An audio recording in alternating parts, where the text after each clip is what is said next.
Hey guys, what's going on? Coming at you with another update on the CJ7. Hopefully this one actually makes it up. I can't tell you how many times I've filmed updates on this Jeep and either I got interrupted and the video never finished, or changes were made after I made the video, so I had to re-record it. It's just been a mess. So first things first, obviously you can see all of our body panels are painted and installed. So I'm very glad that the painting process is over. We're just going to go front to back here. Starting off up front, we have our headlight trim bezels put in. They're decent. They're nice heavy metal. They're about $100 for the pair. And honestly, not super impressed. There's a lot of blemishes, scratches in the metal, so they're good for driver quality, but for $100, I would have liked to not have had so many scratches in it. Hood latch, we have our lock installed, so have it in the unlocked position, full range on the hood release, but turn down, lock it, that little arm comes down, and now can't open the hood. So one good thing is you can't take the key out unless it's locked. Kind of a pain in the butt for something like this, but not a huge deal. Front fender actually got unbolted because I wanted to swap the bolts that I was using out on this. I wanted to use them for the windshield retainer brackets. So taking those bolts out, I also used the adjuster rod here to kind of push this forward to kind of make the fitment on the grill a little bit better. You could see at first it was a little close on this side. It was inset a little bit, so pushed it out. It's a lot better. Not perfect, but it is what it is when we're dealing with Chinese metal. This fender also, I noticed, you probably can't see it on the camera, but this fender's definitely, the bottom's definitely dented in, whereas this side, it's better, but still kinked in a little bit, but not as bad as this side. So not sure what happened there, but obviously we also have hood related hardware. All of the hood trimmings are on. I got this Kentrol hood prop on, and the instructions literally just say uninstall or remove old hardware, replace with new hardware. So when you don't have any old hardware to begin with, it's a pain in the butt. But essentially, you'll have the rod and the retainer on this side, and the catch here faces down. And what you do is you flip the rod so that it hooks on here, and then you just kind of bend it, flex it, and then it sits in, holds itself into that little catch. And I actually didn't know that until I got the green Jeep, and I saw that's how that one was set up. Radiator. We got this copper brass 3-core radiator from Summit, and unfortunately I fell victim to not reading all the way down in the comments. This is a 3-core rad. Factory, it would have ran a 2-core, and unfortunately I have the OEM fan clutch here. The fitment note says that this will fit a 258. This does not fit a 258 if you want to use the stock fan clutch. It's just that extra core takes up just enough space that the fins on the clutch contact it. So we have a solution coming. Get to that in a minute. Engine wise, we have all of the wiring is finished. All the connections are made. All the wiring is tidied up. Alternator is in, brand new alternator. And have that kind of secured out of the way. I do also have some extra parts coming. We have pretty much our steering set up. I have a new heavy-duty upgraded steering shaft that's already in. I have a new steering box, a new steering box mount, and a steering box brace. So that's all going to go in. I am going to be running the 4-inch lift, so I got a drop pitman arm.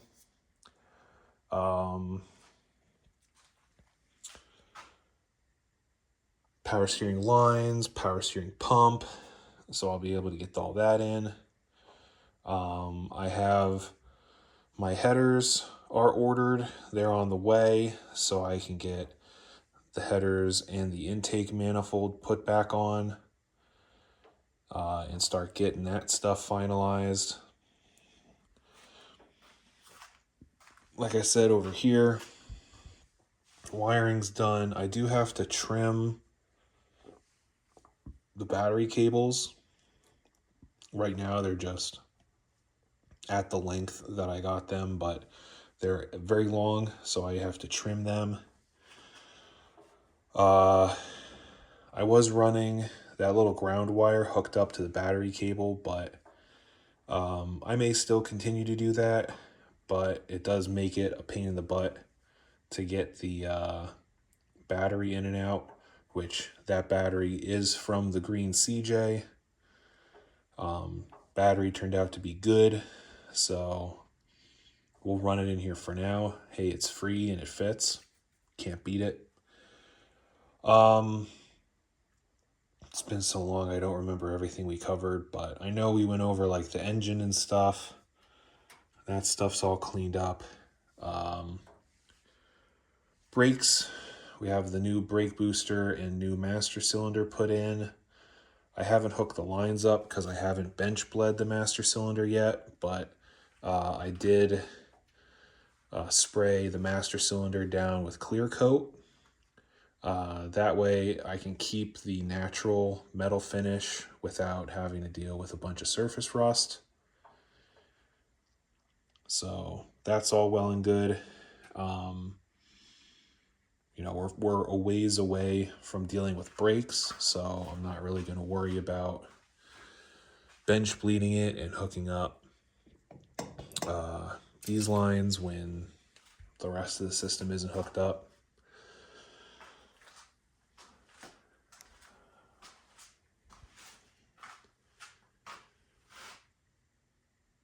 Let's see. Transmissions put back in, starters back in. I did the transmission pan filter and fluid flush or the fluid change, pan gasket and filter, and I resealed my dipstick tube for the transmission, so that should all be good.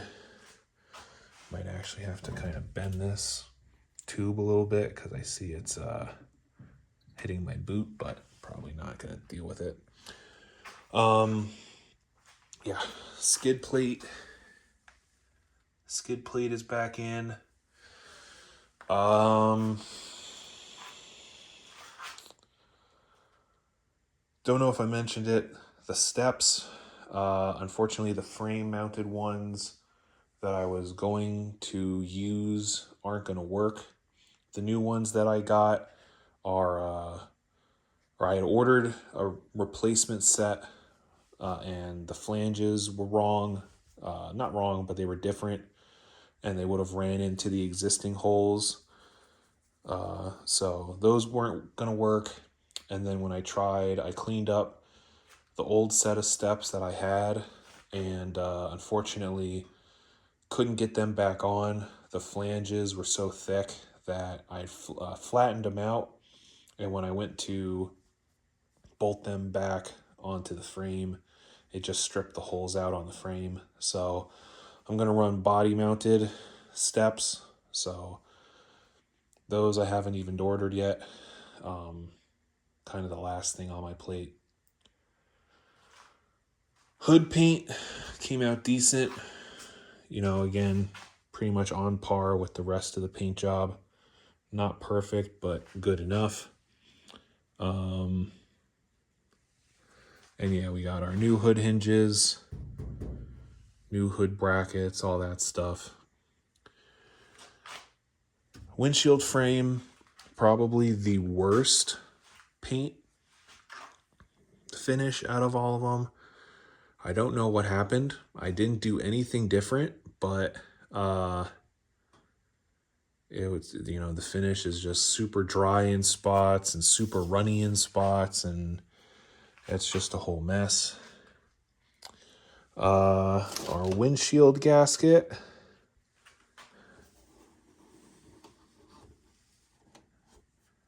I see he's looking a little funny. Don't know what that's all about, but deal with that after the video. But yeah, windshield frame painted, seam sealed. I had to go through in here and Dremel down this spot because the whole bottom lip and the corners, the inside flange of metal stuck up higher than the outside flange, which would have made getting the windshield and gasket installed just that much worse. So got that all squared away. Again, we have our new lower gasket, the Rustmaster 9000. So required, but just rots out these windshield frames real bad, because you can see, you know, even the factory ones, there's gaps and everything. So what happens? Water is going to run behind there. It's going to collect between the rubber and the windshield frame, and then it'll just rot it out. So again, not the best design, but what can you do?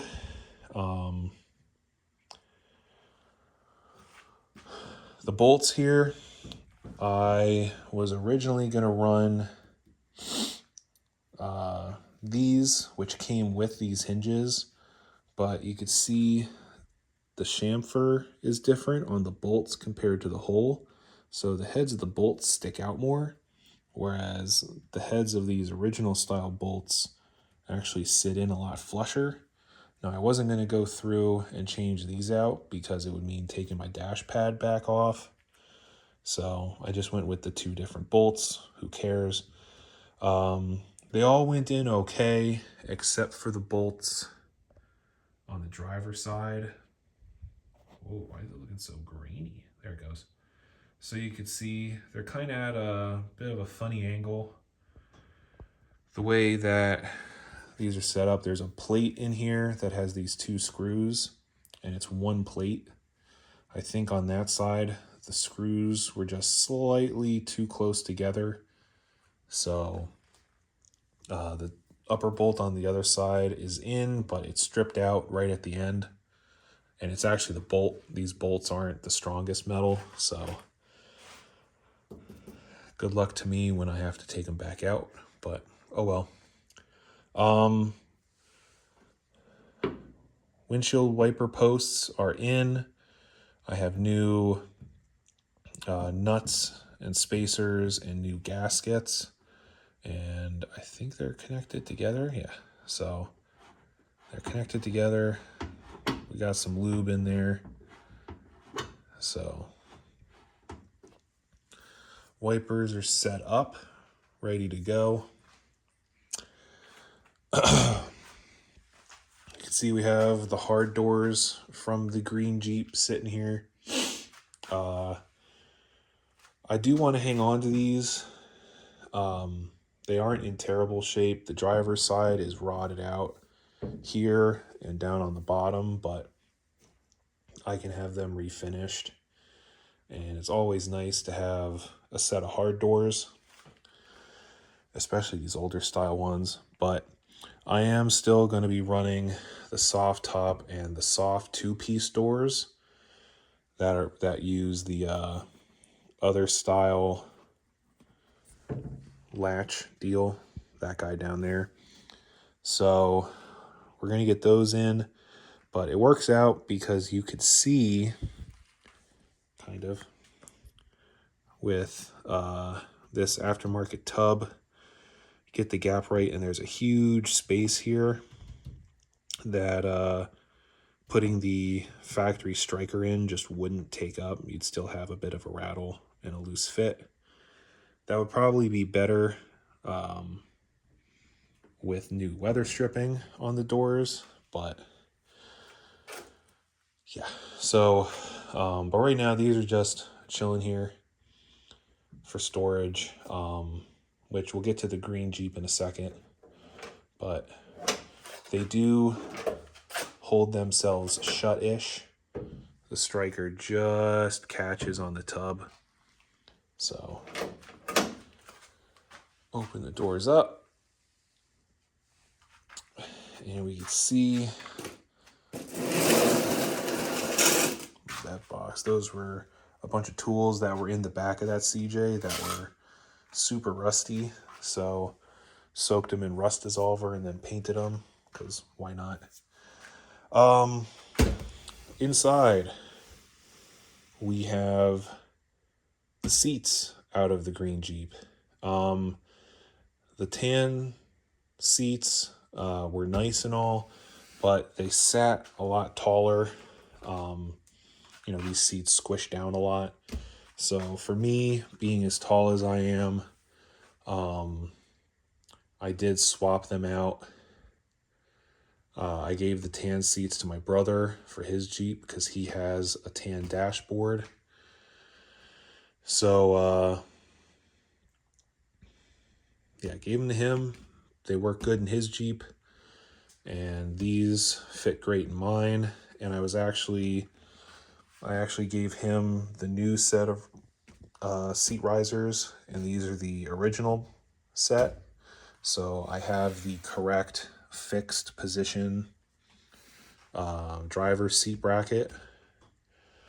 I do have the rear seat that matches these fronts, so I'll probably swap that out because one, they all match, but two, this seat is a bit beat up. The bottom is split and it's full of sand still, whereas the other back seat is in primo condition. The driver's seat on this one, it does have some rips and weathering, but it'll do for now, and then I can always just have them recovered in the future. So that's really good. You can see the dash pad is in. Honestly, wasn't a hard install. Unfortunately, you can only buy these in black or gray. So that's part of what also prompted me to go with the black seats. I did buy the paint to paint this the spice color, but I have to deal with like masking off the Jeep logo, and I did it on my brother's dash pad, and it's held up okay, but there have been some spots where the paint's just come off, so leave that black. That'll be a lot better. And I got black sun visors. You can see the screws are already here for it. Unfortunately, I have to leave the defrost ducts, sun visors, that kind of stuff out until I've gone through and put the windshield in. Speaking of, I do have the windshield, I do have the seal, I just have to install them. I also have, I think it's in over there, but I do have a new wiper motor for it. I'm waiting for the little cover piece that goes between the wiper motor and windshield frame to come in, which I have on order, and then I can get that installed. We also have our tack installed. That wasn't super hard to do. A lot of guys get really nuts with measuring it out and drilling it in the exact spot. Jeep didn't do that. You know, they winged it. So I just eyeballed it and it came out really good. It's all wired up. So that's good to go. We have our ashtray in. I have to tweak the alignment on it a little bit, and the holder for our cigarette lighter. We got the power wire for the cigarette lighter here ready to go. We have our wires for the radio here good to go. Speakers, I did buy 2, but in order to get one on that side, I'd have to pull the dashboard out. I don't feel like pulling the dashboard out. So, yeah, that's that.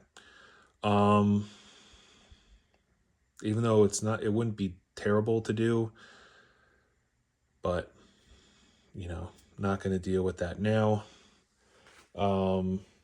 But yeah, here's those black sun visors. Defrost ducts. Unfortunately, do I have them down here? Yes. Also, I have new wiper arms and new wiper blades. Trico still makes the chrome wiper blades for these, so that's cool. I had gotten these off of eBay. A guy 3D printed them. So they would have been really cool. You know, you get the defrost action, and you'd have these guys that would blow air at you. However, when you're running a dash pad, the air would just blow into the dash pad. So that option went out the door. So these are kind of a novelty at this point. You know, hold on to them maybe down the road. But so that meant I ordered a set of OEM defrost ducts off of eBay from a company called Dead Jeep. They are not getting any good words from me, which I'll get into in a moment, but I got into, unfortunately, both of them are cracked on one end. Not the worst deal, but I still had this one from one of the windshield frames that wasn't cracked and isn't warped. So this one, glass side left hand. So I'm assuming left is over there, I would think.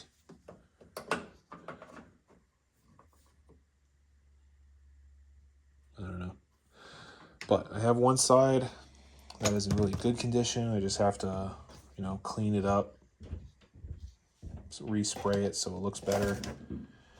And then I'm going to have to take the other one out of here maybe super glue one of these back together or something. I don't know. The plastic seems pretty brittle, but we'll get it handled. Yeah, these came from a company called Dead Jeep. I would not order from Dead Jeep.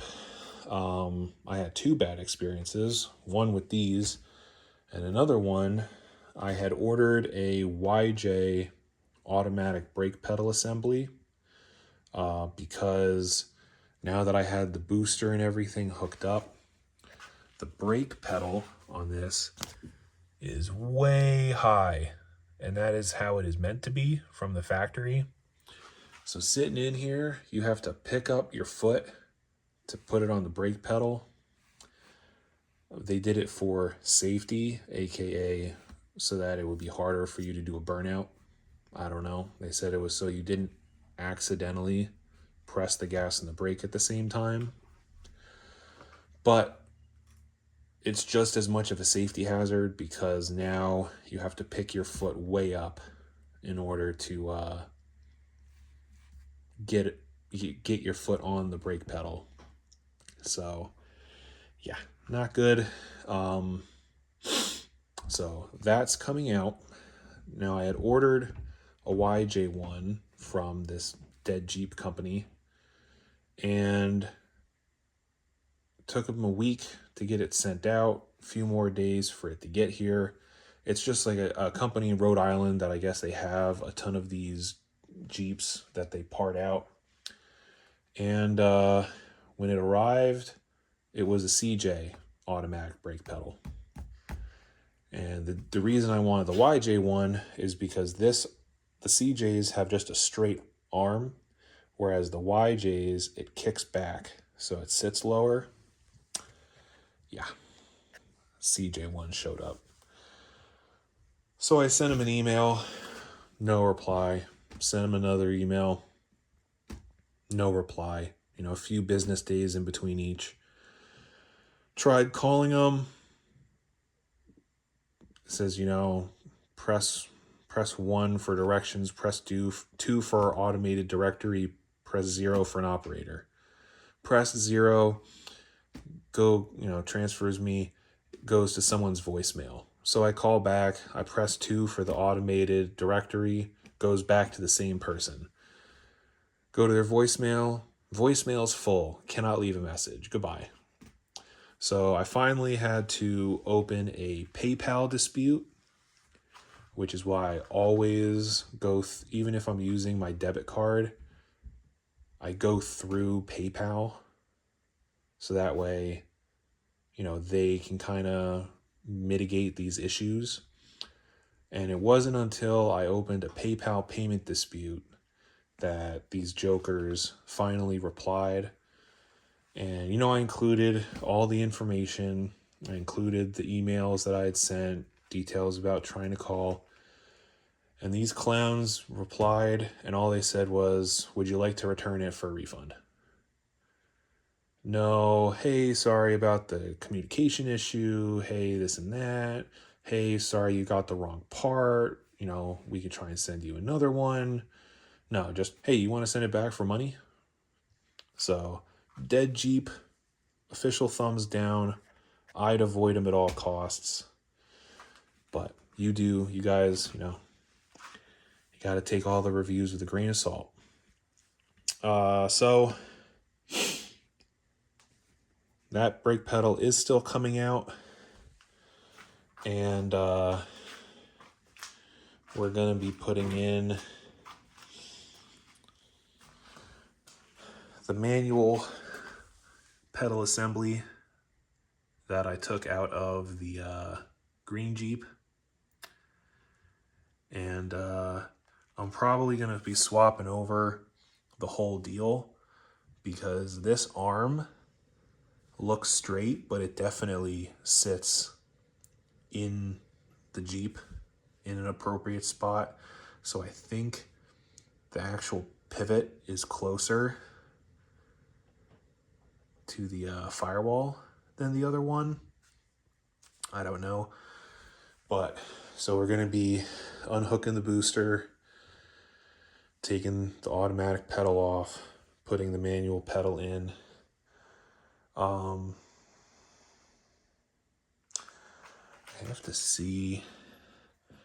I'm pretty sure. Yeah, it's just a nut and a bolt.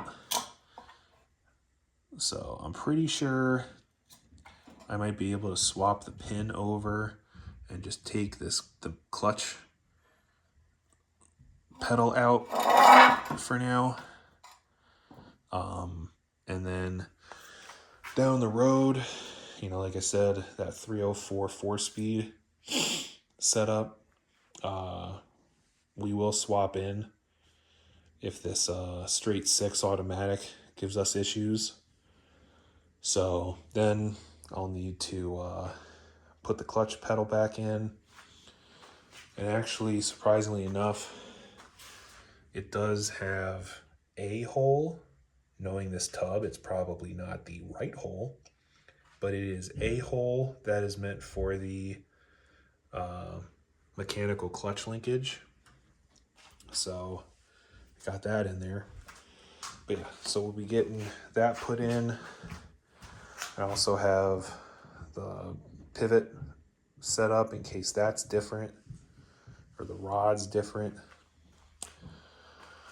But yeah. Oh, and I was able to save the parking brake pedal.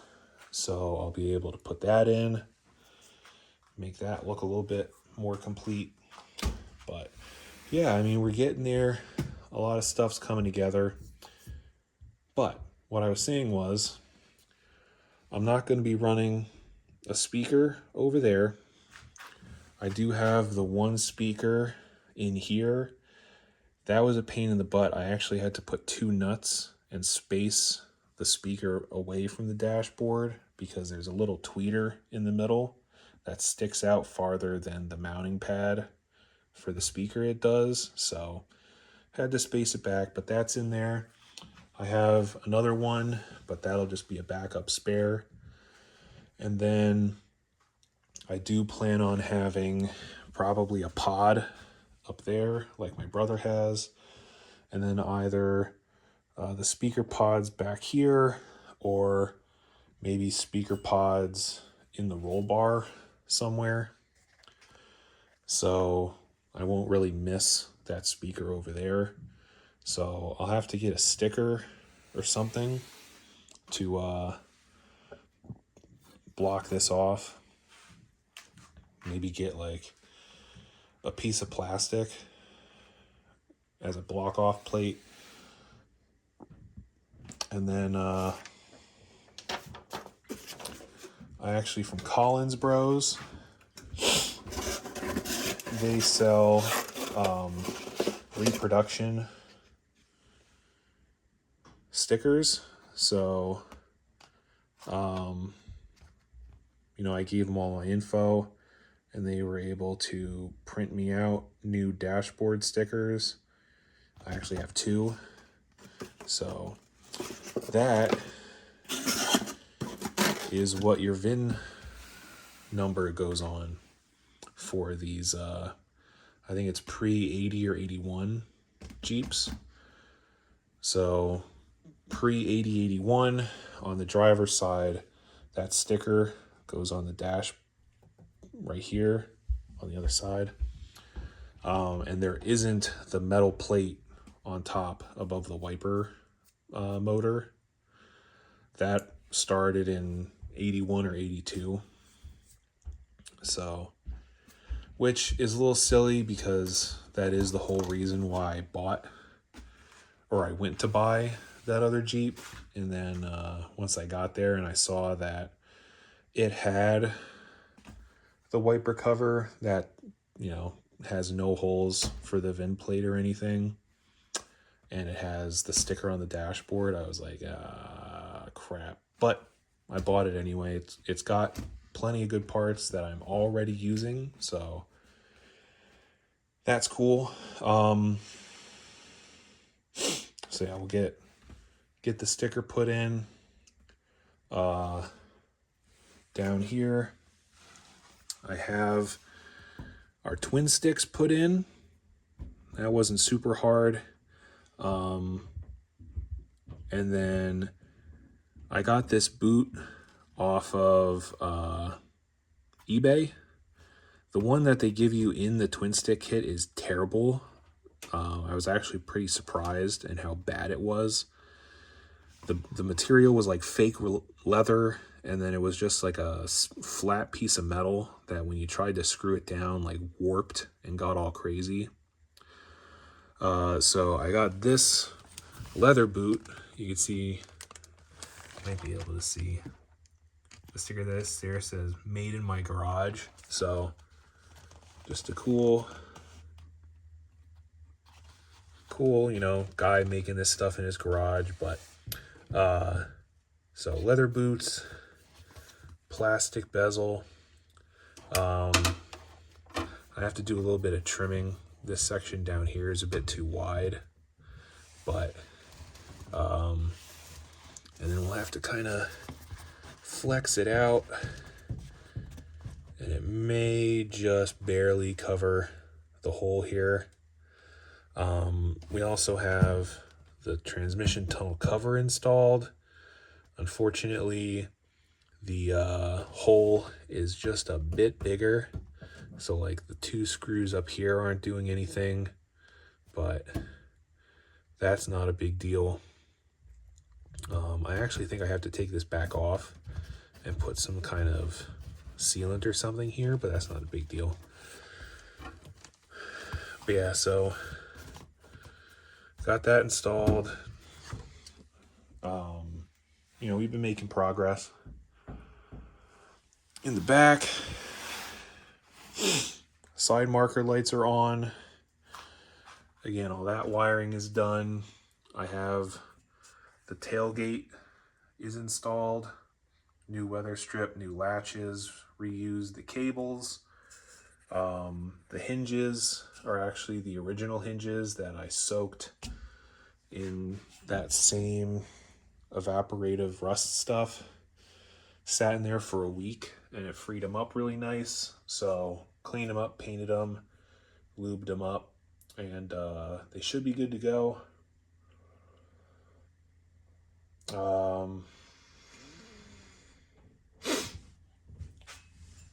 don't know where it is. Is it still? All right, so back there, you see that contraption sitting on the tub. That is a updated replacement rollover check valve / liquid separator. So we have to get that installed for the fuel tank evap system, because you know I don't want this thing reeking like gas. So have to get that set up.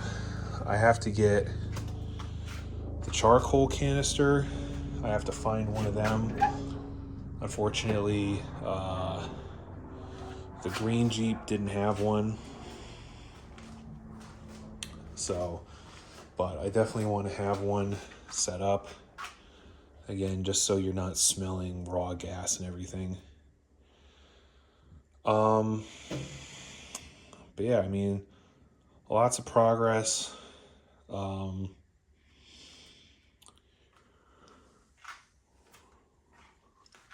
really getting there. It's not as far away from being done. It's just a lot of expensive stuff that has to be bought in order to finish it off. I need to get a so let's just start. You know, what do we have to do still? Going front to back. Again, we have to get a bumper. I have a bumper that came off that green Jeep. I may try and make work. Again, you know, we have the issues with the frame up here, but you know, get it flattened off and then weld the other bumper on there. Not a big deal.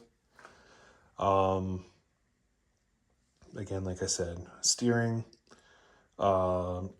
axles, leaf springs, all that stuff. I have all new hangers.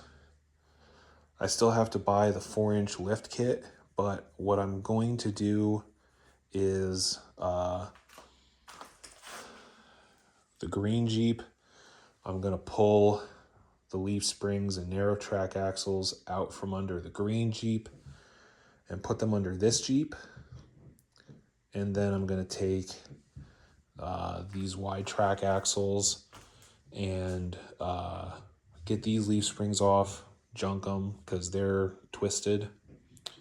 I'm going to get the axles rebuilt. I'm going to gut them myself. And then I'm going to have the re-gear done at a shop, get them painted, and then get the fronts put back together, new ball joints, new axle shafts, all that fun stuff, new steering linkages. I'm going to look and see, the wide track axles used the 5-bolt locking hubs, whereas the narrow tracks use the 6-bolt.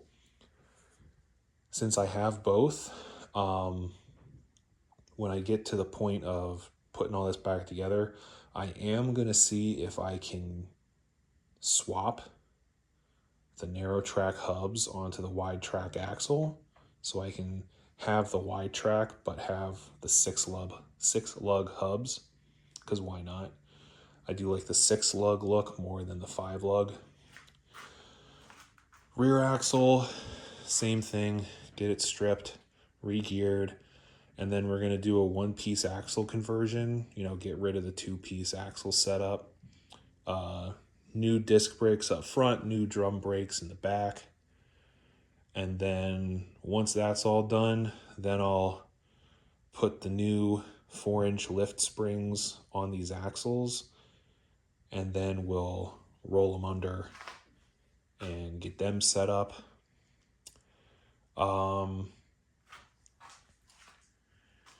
Cooling, I have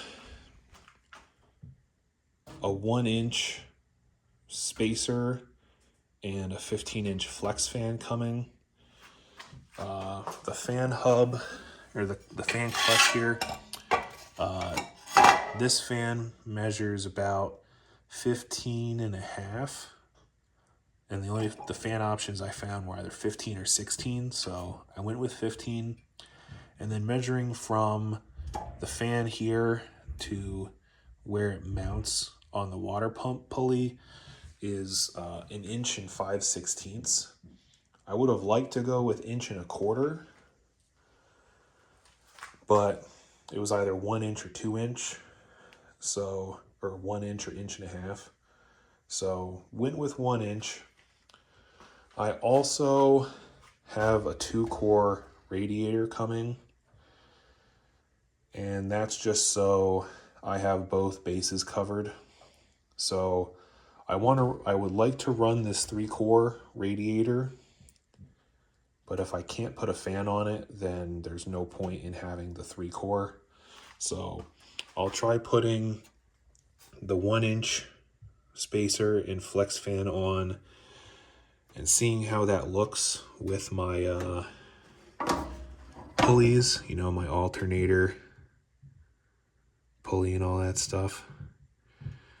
And then if that doesn't work, then return the spacer and flex fan and return the 3-core radiator, and we'll put the 2-core radiator and the stock clutch fan in. So either way, we have a solution coming. Like I said, I have my Hedman dual header coming, and so that way, get the exhaust in, get the intake on, we can have the power steering pump on, get all that squared away, then we can deal with carburetor, linkage, fuel lines, get all that hooked up. Let's see, what else? I ordered the mirrors just because, so I can get the mirrors on.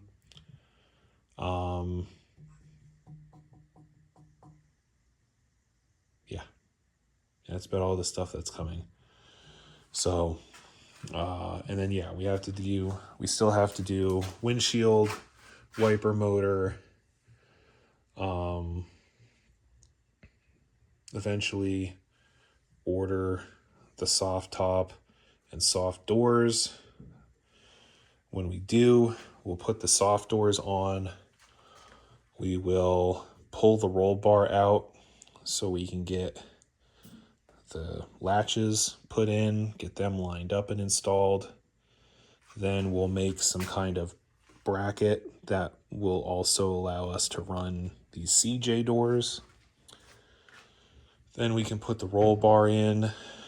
Then we'll have to deal with seatbelts, get seatbelts in.